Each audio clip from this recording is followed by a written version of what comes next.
Hello and welcome to the Be Formless Flow Driven CEO and VC podcast, where we are reshaping life, leadership, business, and investing from the inside out. And I can actually say happy Friday and welcome to the show, Rob Garrett. Thank you very much, B. Thank you. It's good to have you on the show. What did you say? It's 9 a.m. or just after 9 a.m. in Hampshire on a Friday morning. And is the sun shining or is it cloudy today?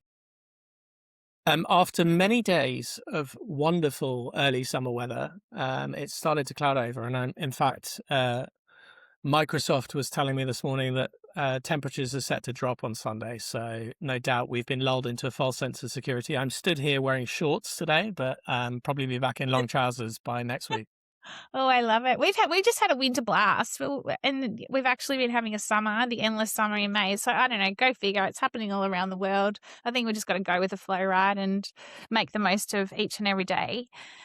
Let's get into this conversation. When I met with you a few weeks ago, I was mesmerized. You had such great stories and lots of shares and lots of wonderful insights. And I think, hello, listeners, I think that what you share with us today will be super insightful, and there's so much we can take away from what we talk about today. So I am going to start with you, Rob. You have Tiger 21 Family Office and you chair that. You're a growth stage deep tech investor alongside family offices, and we're going to talk a fair bit today around being the founder of Asian Future. You're also a husband, and it was so beautiful. I saw it on LinkedIn today, and you celebrated you and your wife's 15th year. I think I got it right, 15th year wedding anniversary. I just love the term you coined, humanoid, in such an AI crazy world that we're in. It was just really nice and just very authentic. So yeah, I loved seeing that. And then you go and tell me pre-show. So I said, remind me how many kids you have, and you said 2 kids, and you said they're actually AI bots. Humanoid to AI bots. Like, what a family you must have. I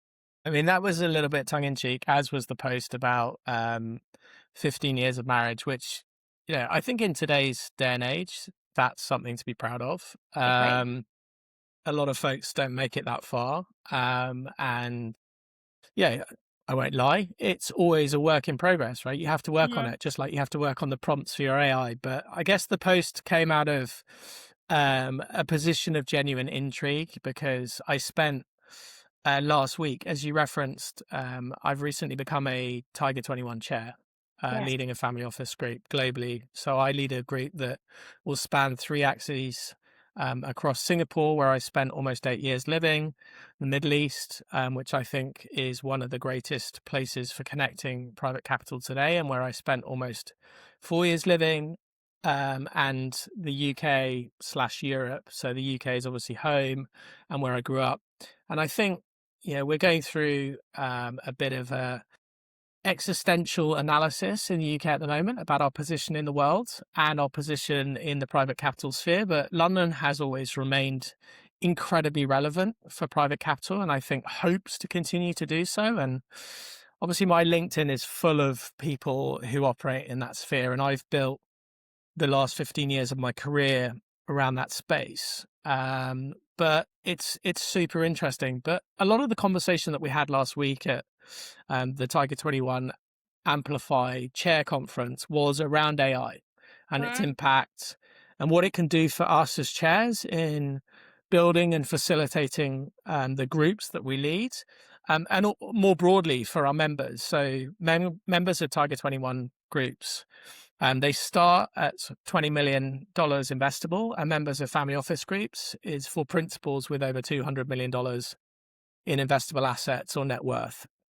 And obviously AI is just having such an impact on our day to day. And so my post yesterday was a bit of a tongue-in-cheek post, but from a genuine place of love for my wife.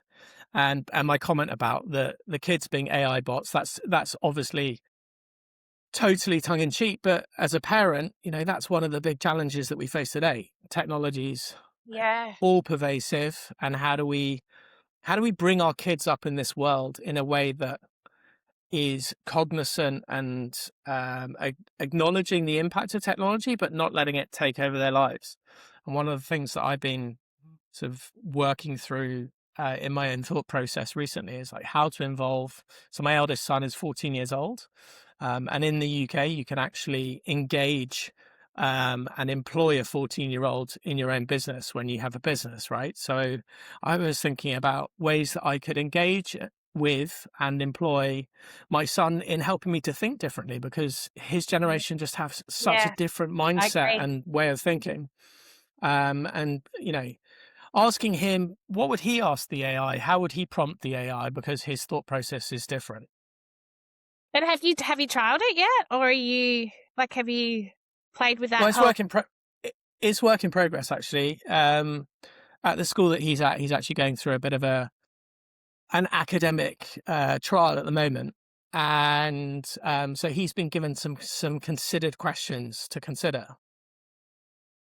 So we were having a conversation in the car at the weekend on the way back to taking him to school.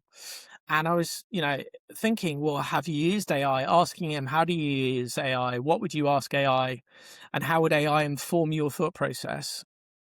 But yeah, I mean, absolutely, genuinely. What is Steve? Use it.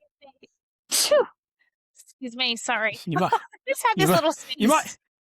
you might have to edit that bit out. Um, using his differentiated thought process. And I think it's fascinating to engage with young people about what they are thinking and what they want to do and their perspective on the world. Great. So I love that you're bringing that to yeah, the table because it's so the important. the questions he's being asked are sort of about space and its applications and its relevance. And should we be exploring space over and above potentially trying to save the planet that we're on? And my whole sort of investment thesis and the area that I have chosen to focus on, and Tips.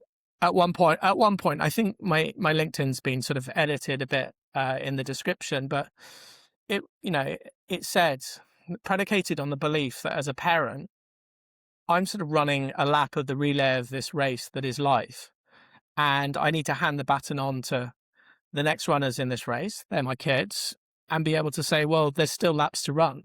And so my whole thesis has been around, can I use my resources and can I direct the resources of the people that I've been privileged to get to know, deal with, co-invest with, collaborate with, to things that have a positive effect? And so it's been sort of refined down to things that are positive for the planet and positive for people. That's that's challenging in 2026 when you think about what's been top of the headlines all through 2026, right? So it's been war, the enduring war that's ongoing in Ukraine, and then a war that's emerged since February in the Middle East, and the impact of that. And I come from a background where I spent some years of my early career as an officer in the British Army, so I have the military in my past. And obviously, I'm very aware that in Australia, where you are, the past conflicts of, let's call it, my generation, are coming back to the fore with the case that's in the press with Corporal Ben Robert Smith. I mean, I think Yeah, it's wild. we're all seeing these narratives reemerge, right? And I won't make political comment. I think I'll refrain from that. But all I'll say is that, for anyone who's been in service, who's seen someone like Corporal Robert Smith, who's been awarded the Victoria Cross for great valor, now being hauled in front of a system run by people who don't really understand The sister. what it takes. They send these people to war zones without really understanding what it takes for Mm. these people to do what they do. And I have very little understanding of what he had to do, being a member of the Australian SAS regiment. But I have no doubt that, he was doing his absolute best at all times. I mean, it's really interesting because, sorry, I've got onto a slight tangent here, but I like the way, like, I haven't even had to read out your bio, because you're kind of almost reading out your bio in such an interesting way that's enabling me to write little questions down as we're going, and Sure. it's nice. Yeah, sorry. No, I mean, I just think it's really interesting that, well, 2, 3 years ago, perhaps before the return of Donald Trump to the White House, under President Joe Biden, the narrative was all about the Inflation Reduction Act in the US and how we could drive forward the narrative of the things that I believe in, right? So positive for the planet, positive for people. And now all of a sudden it's drill, baby, drill, and, defense tech, and that universe has risen to the top. And I think that, coming back to sort of where I started on this thread, the next generation and this narrative that my son's exploring around space being the next frontier. And is space the next frontier to save humankind, or is it to take us to another planet? And actually, it's been really interesting for me as, someone in my early middle age, let's call it. I'm older than you. Uh, I'm probably middle aged. Although, another touching point today as we're recording this, David Attenborough, Sir David Attenborough, the No, legend that he is, turns 100, and he it's has done incredible. I so just much for our Yeah. understanding of the natural world, and so much for storytelling, which I think is He's so storytelling's just humble too, like, so humble. Like, I wanted to cry when I read it today. I was just like, what a beautiful person, like, a beautiful soul. Yeah, I love his voice. Sorry. no, he's an absolute legend. And I think, one of the things that his medium has done is kept storytelling alive. Yes. And coming back to the thread of AI, sorry, I'm jumping all over the place, but coming back to the thread of AI, I mean, I guess one of the things that's come out through the many things that I get to do and I'm privileged to do, I spend a lot of time talking to family office principals.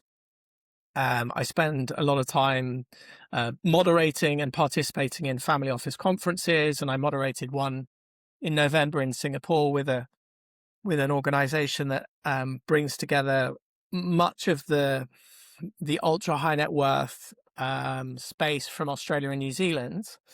And AI is a topic that's on every agenda, and it is almost like a central topic. But as a sort of single statement, to summarize what came out of the discussions, what is going to be the greatest single impact of AI? I think it's actually going to be the rise of EI, emotional intelligence. So 100%.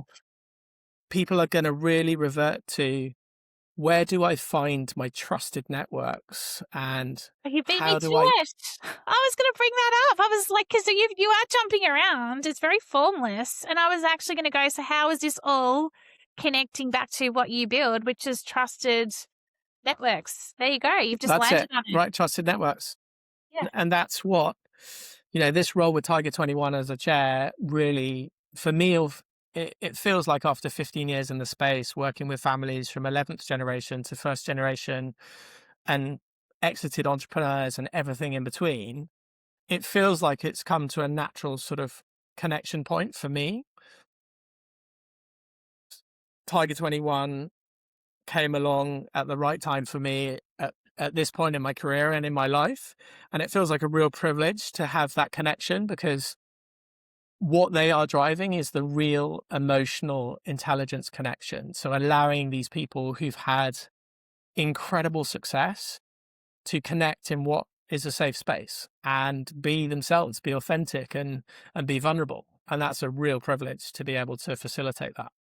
Yeah, so I really, I've been thinking a lot about not just EI, but also HI. Like, there's this whole AI, like you say, it's a massive thought conversation. Well, it's not even thought. It's.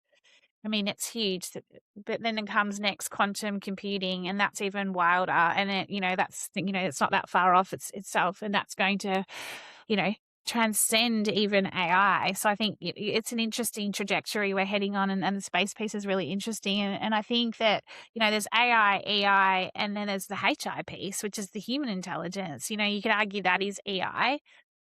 I think it's a bit more than that. I think as a human, it's like, how do we continue to be human? How do we continue to have those connections? And how do we continue to have, the trusted safe spaces, if you like, to be your most vulnerable, no matter who you are, and where you've come from and your background. And I think that that is something that, we can't afford to lose sight of. And we need to be actually embracing and harnessing that more and more in this world that we're continuing to move into.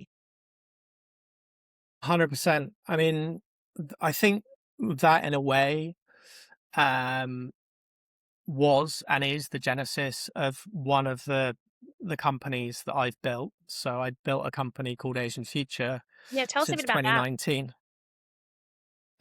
So I was living in Singapore at the time, and going back a few years prior to founding Asian Futures, serendipity's played a great part in my career path, for want of a better description, and that's perhaps a notion that drives my own father a little bit mad, because he spent 45 years in a solid career, put on his suit of armor every day, went into the insurance markets of London and various places around the world, Singapore, Paris, and extensive travel, that he did business. But for him, it was like, I'm an insurance guy. That's what I do. And I think quite often when he and my mother, or even my wife, have to describe what I do to people, it's like, oh, not entirely sure what Rob does. But it's that connection point. But having spent the best part of 6-7 years employed in these two family-owned businesses when I left the military. So starting with an 11th generation family, the family of the Duke of Richmond at Goodwood, and then going to work for Sol Kerzner, a South African hospitality entrepreneur in the operating organization that owned the hotels that he built around the world. So famous for Atlantis the Palm and Atlantis Bahamas and the one and only hotel chain. When I left that and sort of became self-employed, serendipity played a big part, and in 2017 fell into doing a partnership with the Financial Times, what is now today Financial Times Live Events, to deliver a family business event. And one of the advantages that so my co-founder and I, in Hazard Ventures, which is kind of the umbrella under which I operate, had, was that we had the great facility to bring in our portfolio into that. And then when we finished that partnership, or ceased the partnership with FT Live, some of the portfolio companies were looking for an opportunity to continue that connection, right? So, and I say this to every founder that reaches out to me, the qualitative basis for you getting investment is not your ability to send a pitch deck and a pithy email to someone. It's really human connection. So people buy people, right? And 100%. So there true. are hundreds, if not thousands, if not millions of great ideas that emerge every year. But what it comes down to is, I believe, firstly, the human connection, and then the execution capability. But so Asian Future emerged in 2019 because our portfolio were kind of saying, well, we used to have access to this event that you used to co-curate. What's next? And I put that side of the equation together with my knowledge and network in the family office space, and I saw a disconnect. And I guess that disconnect is this, right? And this is what Asian Future is sort of built upon. Asian Future is really a sort of network for connection for people in the family office space, with a focus on global opportunity, but how it is perceived and adopted by Asia. So hence the Asian Future, Yeah. predicated on the belief that if you can gain the understanding, adoption, and if you do, great, the investment of the leaders of the Asian century, then you are a few steps further along the road than you perhaps are if you don't, right? But the simple belief was built upon this fact that people who work in family offices genuinely want ideas flow. They don't want to get pitched, but they want to hear interesting ideas. And that comes out of a position of, a lot of these folks have come out of, Wall Street, big names, the Goldman Sachs, the JP Morgans, the Morgan Stanleys, the big consulting companies, the McKinseys, the Bains, everything else. And then suddenly they're thrust into a family office environment where they can go from a team of, 100, 400, 1,000 in one office and a connectivity network of 15, 20 global offices around the world, where for their solutions, they've got their own expertise, their own network, their own knowledge, Yeah. but also a constellation of people around the world they can resource. And suddenly they're put into an environment where it's like, well, you're one of a team of 5, 3, 10 total, possibly in one office, possibly in one office with a satellite constellation, maybe a Singapore plus a London, that's it, but still a very small team. And then you can juxtapose that alongside the core theme within family office, which is we're intensely private. We don't really like to talk about what we do. We don't want to be solicited. So we're not going to really tell anyone what we do. And you can see this with a lot of family office websites or lack of websites at all. Yeah. It's don't call us. We won't call you. And yet, on the flip side of it, you can have a mandate from principals saying, I want to have the best research. I want to know about the best deals. I want to be inside the loop. And yet their facility to access is then it can be driven by the quality of their banking relationships. But if they want to get direct access, and that's what we're seeing, today. I mean, the notion is that family offices increasingly invest directly, increasingly invest in syndicate or club investments, and increasingly are sort of disaggregating the financial services sector. So, less and less they want to put their money into blind pool funds. They want to do things directly alongside peers. And yet there are great networks like Tiger 21 that exist for principals. And there are some great networks that exist for executives. So can I pause there for a second, Rob? Like in terms Sure. of, because when you booked in for the pod and you said in building, I asked you what's one, unique insight or lived experience where you've reshaped, leadership, business, investing, life. And you said in building Asian Future, I reshaped my approach to company building by prioritizing ecosystem enablement. And I want to come back to this ecosystem enablement. And ideas flow over transactional deal flow, which fundamentally altered how I engage with founders and investors. What you're just talking about here, and pretty much for me, the thread throughout this whole conversation is this. It's not exclusivity. It's for me. It's this trust. It's this connection. It's ultra trust, it's ultra connection. It's not just for everyone. And what you're creating and have created, I should say, is the ability to, because you're working with such, at times ultra high net wealth, and there's not this, like flashy website and, like talk to us, etc. It's very private.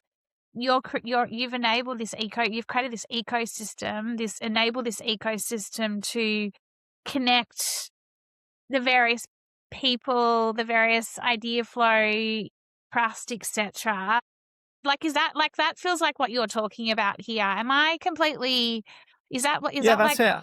you're enabling? I mean, essentially that's where, so the two, sort of the two constellations of my solar system, for want of a better description, are, on the one side, putting these tables together at the people that are employed by the principals, and building that trust between them. So through Asian Future events, we'll take an idea, and every discussion is the future of ... right? So the way that it works is everyone comes to the table with an understanding that they're coming to discuss something. So let's take AI, a theme that we talked about a bit at the top, the future of AI. Now, the person that comes into that room genuinely has a vested interest, probably in raising interest, eventually raising money, doing something. But we don't do it on the notion that, hey, we're a deal facilitation network. We're here for you to pitch. We're here for you to lead a discussion, to educate people, so that for the participants around that table, they can share in what essentially amounts to shared due diligence. They can hear, you know, a bit like you would have the water cooler conversations if you still worked at Morgan Stanley or McKinsey. You sit around a table with 15 of your peers and you hear them ask the questions that you're like, that's a great question. That's very intelligently thought through.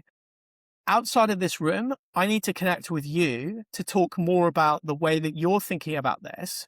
And then, the facilitating partner, presenting partner takes away, okay, so I haven't directly pitched anyone. I've led a discussion. I've taken them on a journey where I always say to people when they come into this room, look, you're going to have people around a table that if you have 15 people around a table, you're going to have someone at the end of the spectrum. If we take AI and they'll be like, I've looked at every AI company. I'm an invested in OpenAI, XAI, Anthropic. I've done them all. And I've done a load of startups as well. I've got a load of knowledge. And you'll have someone at the other end of the spectrum who'll be like, what's an LLM? Yeah, you did say that the other week. And you go, okay, that's cool. So let's start from, foundational knowledge. And I equate this, crude analogy, but it's a bit like a lay preacher standing up in church and trying to take a congregation on a journey by just diving into deep scripture. And people are like, what? Sorry, you've lost me. Whereas if you can turn it into real life stories, and this comes back to the sort of emotional intelligence angle, people by people and stories. And so it's really sort of a storytelling medium. Come into the room, tell a story, lead a discussion, but also seek feedback.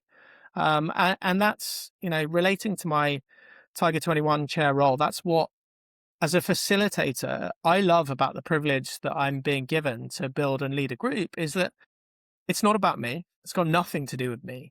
These people that get into the room, get invited into the room and become members have done amazing things, but they come into the room and they can be entirely vulnerable and they can be like, I have no clue about this. Does anyone else have any feedback? Yeah. And you know what I love? Because, when you think about ultra high net wealth, you just automatically think smartest people in the world. Yeah, you talk about doing incredible things. At the end of the day, though, you keep bringing up this human piece, and I absolutely love it because it is all around the human.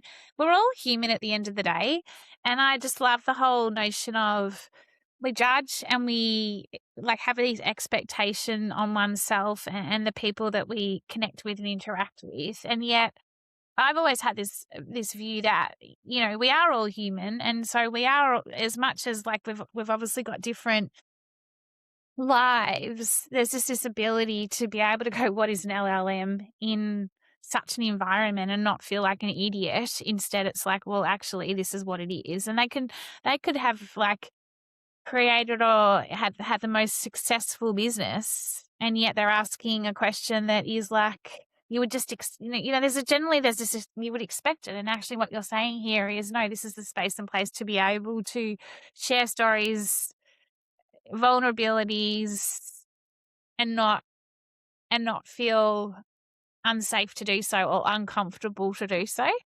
And it can happen at I just think it's very interesting. It's just, I'm kind of percolating in my mind this whole notion. And it's a society thing in terms of it comes back to these expectations, I think. Yeah, I'm just playing with this in my head at the moment. It hasn't come out yet properly how I want it to. Yeah, no, I mean, look, you're right. It's deeply human. On a personal basis, I always say to people, I know what I know, but I don't know. I know what I don't know as well. Yeah. Being cognizant of that. I mean, I think there are people who operate in the family office, private capital space who have kind of become clouded by their own opinion of self. Yeah. And actually, the beauty of, what we see with Tiger 21 members is that, on the outside of the book cover, these people are incredibly successful. They've created incredible wealth or they've inherited generational wealth. And, to to mere mortals, and I consider myself a mere mortal, in their presence, they're incredibly successful, but yet they're human. So they're entirely able to be vulnerable, and they're entirely able to say, I don't know anything about this. And, one of the facets of a lot of these folks that you run into who've been so incredibly successful is that focus has been their key differentiator. So Yeah. they've become incredibly good at a thing or a sector and absolutely nailed that sector, and then built, multi-billion-dollar companies in that space. But they're very, they've become very focused on one thing or a little constellation of things. I mean, obviously there are huge number of conglomerates that have emerged, but those conglomerates generally emerge over several generations because, you start in one vertical, you see the natural alignment to another vertical, you diversify into that. And it takes time to do this, right? What's the old adage? The 40-year overnight success story. How many times do you see this that, for every entrepreneur that we read about in the financial press, that's like they built a company from 0 to hero in 5 to 7 years, there's 70, 80, 90% that take 30, 40 years to build. And, many of them fail. And also a lot of Yeah. entrepreneurs fail repeatedly. But, what we end up exploring quite often within Tiger 21 groups is, so I've been enormously successful. I've done it in 1 or 2 businesses or 3 or 4 or whatever it is, but generally speaking in adjacent verticals. But now that I'm emerging into a family office story, I'm having to become a generalist. I'm having to become sort of a bit more breadth and Yeah. Yeah. diversification. And now I'm having to explore areas that I genuinely don't know so much about. And, who do I need to help me in that?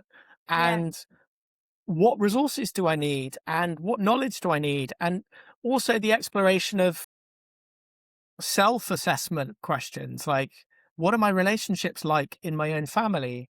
And that trust basis. As I go outside the family, I can have these trusted conversations, perhaps with my spouse, Yeah. but I haven't been able to have these conversations with my kids because they've got no idea that I've created incredible success and wealth, or I've shielded them from it. But now we're getting to a stage where I need to start to bring them into the equation. And the power of that human connection is that they go and sit in a room with peers and they go, so you've got nothing to sell me because you're equally successful. How have you done it? Yeah. And And, how have you then transitioned? How have you transitioned from into the family office? How are you then also handing over, if you like, to the younger generation? yeah. And the most powerful conversations, um, coming back to sort of the vulnerability and the ideas flow notion of being able to create a safe space for family office executives through Asian Future to be able to come in and say, what's an LLM? In the same way with Tiger 21, it's the most powerful conversations are often when someone brings up a question and says, I don't know how to do this, right? And someone else says, okay, take it or leave it, but here's where I made mistakes, Yeah. right? Not here's how I did it, but actually here's the litany of mistakes that I made over 5 years, and I spent hundreds of thousands of dollars making mistakes. If this can help you short circuit getting to the end solution that's right for you, and this all comes back to the human question, right? What's right for one person isn't necessarily right for the others. Every person's on their own journey. And yeah, I mean, look, it's enormously powerful within the Tiger 21 context, but also, there's an old adage that says, once you've met one family office, you've met one family office. And so the same is true with the Asian Future conversations. We don't aim to push anyone into a situation saying, this is the right solution for you. You started out with Yeah. asking, what is an LLM? But actually, you should be investing over here in AI. It's actually, go away, do your discovery, and also have you met people in the room that you can continue the conversation with, that you can build your frameworks of trust with, because that's the power. And that's essentially what I get engaged by the families that I work with, to build those trusted partnerships and relationships. And, to short circuit for them to say, hey, look, often with the principals that I work with, they're too busy. They've got too many things going on and they're very time poor. And so they engage me to kind of go, Rob, who do I need to speak to? Yeah, can How do you I short connect the circuit? ideas, connect the How do I stories? short circuit this? Yeah, Yeah. So that, it's not a hop, a skip and a jump. It's hop, jump yeah, to get to the right person or the right conversation to yeah. move things along. Yeah. Rob, it's really interesting. I've got a couple of, final questions for you that are kind of interconnecting this whole story that you've been sharing with us. It's three words that are coming up for me, and you talked around serendipity. So you've come out of uh what would I call it? The not the army. What did you say? What, like, yeah, I don't know Yeah. whether to I call was it in the British the Army, but the military. British Yeah. Army. So you come out of the British Army and then you move into, family office and ultra high net wealth. So there's like a whole, and you talked around serendipity. And so I want to kind of explore serendipity a little bit and what that means. Not even in this necessarily in the circles that you work in and that coordinate, or coordinate's not even the right word. You know what I mean, with what you're doing. I think from a general perspective, serendipity and what that means in business. And then the other part is conscious capital, like in terms of how important do you see conscious capital being in the way forward within the total ecosystem that you play in, and what that means as we go forward. And then last word, and I know I'm now jumping around a bit, is I find it fascinating, and you're such a humble person, and yet you're I can see how savvy business person you are, and you talk about focus, and I can see how focused you are and can be and would be, and yet you're dealing with these ultra high net wealth family offices and people. Like, do you, and you the word for me comes up inferior, because it's like, do you ever have moments where you just like, oh, do I belong here? Don't I belong here? It comes back to that whole, I guess, who we are, and maybe if it doesn't happen to you, I just think from a listener perspective, like a lot of people would probably be going, "Gosh, like that's incredible." Is there ever you have moments? So yeah, so serendipity, like how that happens, and how to, I guess, take advantage or leverage it. And then for me, inferior, like in terms of, is like, what happened, like what if you do feel inferior, what do you do to combat that, if you like. And then conscious capital, coming right back to, you said positive for the planet, positive for the people. Conscious just feels really important to me in this world we're in. Yeah. Okay. So I think if I can thread those three together and try and keep What's it what's trying to relatively do? concise, Yeah. unlike the rest of my answers up to now. Um, the serendipity thing. I mean, the organization I referenced earlier, Private Wealth Network. I attended their conference in Sydney, I think it was, a few years ago, and heard a fantastic speaker, a guy called Dr. Christian Bush, talk about the serendipity mindset. It's a great book. People should look it up. And that's one of the things that we always do with Tiger 21 as well, is we leave with a tip jar of ideas from other folks, books, AI recommendations. And I'm probably going to completely misappropriate his research and findings, but basically his whole research thesis is that actually serendipity is the result of a course of actions. And if I talk about my own journey, I ended up working for the Duke of Richmond because a trusted friend who had delivered part of my military training I can't remember, 3-4 years before this, who had left the army and ended up working for Sir Jackie Stewart, the 3-time world champion racing driver, as his chief of staff, called me up one day and said, "Hey, there's a friend of Sir Jackie's who's looking for someone similar to do a role. Would you be interested in having your name put in the hat?" And the other piece of serendipity was, whoa, who is it? What is it? It's like, it's Goodwood. It's the Earl of March, as his title was then. I was like, oh, I've grown up with a family home 6 miles from Goodwood. I'm very aware of Goodwood. So that's serendipity, yes, because I was local and I knew about it. But it was also the fact that I had been a good friend of and, remained in touch with this guy who I'm still in touch with today. And in fact, we're working on something together right now. So I think you make your own luck, right? That is part of the story of serendipity.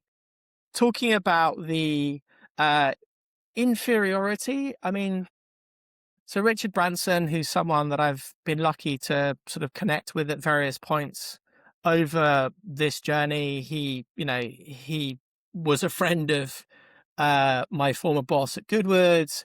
I'd connected with him various times through my youth, actually, through a friendship that I had, and have connected with him a couple of times over the last sort of 10, 15 years. He always says, and I'm, again, probably going to misappropriate his quote, if someone offers you an opportunity, don't hesitate, jump into it. Yeah, I agree. And then learn, right? If you think you can't do it, stop kidding yourself. Just go for it, because you will, like, if someone's prepared to take a chance on you, especially, then, you should jump into it and then learn. And that's kind of become my mindset. But yeah, of course, there are times when I've been in rooms with people and it's, I guess it's after the fact, you reflect on it and you go, Holy shit. wow. Yeah. Wow. And the benefit of hindsight is as well. I can think back to instances of people that I've met over the last 15 years. I had no idea the journey they were going on. And, also, there've been instances where people have written to me and I can go back through old emails and they've gone, "Hey, you should look at this company." And I've gone, "No, not right now. Don't have the capital, don't have the time, don't have the resource." And then those companies have ended up as unicorns. And, the number of people in VC who will have that story in their back pocket, Yeah. it's prevalent, right? But Yeah. you can't have remorse about it. No, And then regret. on the conscious capitalism thing, I think threading from that, having no remorse, I think you've just got to stay focused on what matters to you. And what matters to me as a parent, as I sort of use that analogy, running this lap of this relay race in life, I just want to be able to hand the baton to my kids and say, we haven't completely screwed up the world. The fact that we've invested in space tech and defense tech, it's actually helped innovate a lot for climate or whatever else it has. And I think this comes back to a fundamental belief born out of my own sort of faith and personal conviction that, coming back to the initial thread, as humans in a world of AI, we are fundamentally good people. Obviously, there are some fundamentally screwed up and bad people. And all too often, I have these conversations with my younger son, who's much younger. He's not going through sort of such developed conversations about the role of space in climate exploration and everything else. But he asks me questions like, why does the world allow people like Vladimir Putin to lead countries? And these are huge existential questions, which as an adult, you're kind of like, you're wrestling with. And, you condense that down to a micro level. Again, let's keep away from politics if we can. But, we've just had local elections in the UK yesterday, and you look at it and you go, are these the best people that we can put up to stand for us? Here. I know. But I think just as a final thought, you got to swim your own lane in the race, right? And not worry about the wake of others. Coming back to this conscious capitalism question, I mean, I've got a friend who is a, very, very successful individual, um, who has been beating this drum for 25 years and creating enormous wealth. And he's like, people shouldn't have a problem with the fact that I can get wealthy if everything that I'm investing in and building is creating impact for society in a positive way, right? Yeah, If I'm creating jobs, if consciously. I'm ameliorating climate impacts, and along the way, you know, building ecosystems, don't hate me for becoming wealthy at the same time, because, a dollar in the pocket of 1,000 people has a value.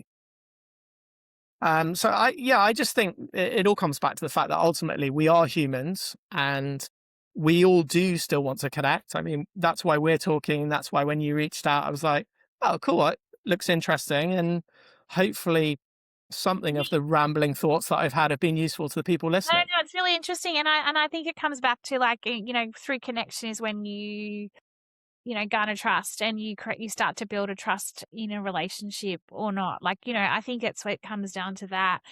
I was going through my notes. So when we met up the other week, and I know this is going to be controversial, you had the best quote, and it obviously did have the magic word in it. And I cannot remember for the life of me because I can't find my notes anywhere. I wrote it down. What was that? What did you say you live by? What's the motto you live by? Can you remember? Or maybe it was just a Gosh, now you've put me on the spot. I can't remember. Gosh, I just wish I could find it. Like, I was just like, I'm like a crazy mad woman. I like to write stuff down still. And I was like, oh, I think I found you.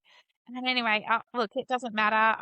It was just a fascinating, I just love, oh, there you are. There you are. Oh, you're right here. That is fate. That is fateful. Did I write it down? No, I didn't. I wish I had of. Anyway, there you go. There you go. It's annoying. But you just made this, it was just brilliant. It was just like something, and I was just like, oh, I don't know. It was fabulous. Oh yeah. Okay, I can't find it anyway. Well, If it's you it, remind, if you it's remember, it's it's lost now into the ether, but it'll be a cause for some reflection after we finish this recording, and no doubt it'll strike us at some point, and yeah, I'll remind you. I'll add it in the Um, show notes. Rob, how do we find out more about you? How do we find out more about Asian Future Tiger 21? Did I get that right? Yes, I got that right. yeah, I mean, Tiger 21. Head to tiger21.com or put it into Google. Asian Future, so it's asian-future.com, and hezarventures.com, HEZAR, which is my sort of little investment company. But probably the best medium is to find me on LinkedIn, because that's where I'm most active. And to be honest, my own personal websites are pretty back burner. But yeah, I mean, look, it's a journey, right? And we talk 100%. about in Tiger 21 circles, families being on 100-year journey and setting the conditions for that 100-year journey. I talk about that relay race of life, and if our entire lifespan of whatever the average is today, 85 years, is one 400-meter lap. Hopefully I'm just about touching 200 meters into that. So I'm just consistently trying to work out how it is I do what I do to leave, the most positive lasting imprint on the world around me and on my own Nice. family, because that's what it all boils back down to. And, despite the Yeah. tongue-in-cheek post about AI and AI bots, I'm doing this because I feel very privileged to have the support of an amazing wife, and, privileged to have two amazing boys who, they are my generational success. Yeah. I love it. Any money, anything else is largely irrelevant. And I think, ultimately, that's one of the hard questions that we always ask, right, in Tiger 21 circles is, It's like, what does success mean to you? Yeah. If I mean, that's all another the, podcast. I feel like that's a completely other podcast because we could yeah, talk for another 50 minutes. if all the money were to go away and you were told tomorrow that you had 1 year to live, what would you want to do with that time? Yeah. It's one for the listeners actually to end the show on, and I will get you back on, and I think we could have a whole conversation around that. But, I constantly ask myself that, what does success look like, and what does it feel like? Someone said to me the other day, what's your reward system and not talking from a monetary perspective. And I was like, oh my God, what's your reward system inside? And it really had me thinking. And so, Rob, I am going to have to end this on a high. And to all the listeners out there, I think it is a good, self-reflection and reflection. What does success mean to you? And, are you on the path of coming right back to, I've lost my notes because I was looking at the other book, around this. What are you doing positively for the planet? What are you doing positively for the people and yourself? Yeah, I think it's a great way to leave it. So thank you, Rob, for coming on the show, and wishing you a happy end to the week and a wonderful weekend. Thank you, B. And thank you to anyone who's had the perseverance to listen to my ramblings to this point. And I would just close it with, I was on a call this morning with 4 incredibly successful people early morning in the UK. And one of these individuals said, if we're not doing it for the enjoyment of life, what are we doing it for? 100%. Well, yeah, I love that. That's a great way to end it with the question around success. And yeah, if we're not doing it for the enjoyment of life, what are we doing it for? Because life is short. And coming right back to the lap and the 400 meters, I'm like, whew. I hope I'm at 100 meters, I've got to say. I got a big 300 to go. Enjoy every step of the way. I'm not even running. I'm just step one foot in front of the other. Rob, you are incredible. I've loved chatting with you. Thank you so much. You haven't rambled. You've been great. And, this is all part of the formlessness of my show. And I love a ramble. And I love that, it may feel like a ramble. It's certainly not, because you told a story. And the story had all these amazing points, inflection points, and for me, it's very clear. So, and the way you've just ended it then. So thank you so much, Rob. I really appreciated your time. Thank you. Take care. Take care.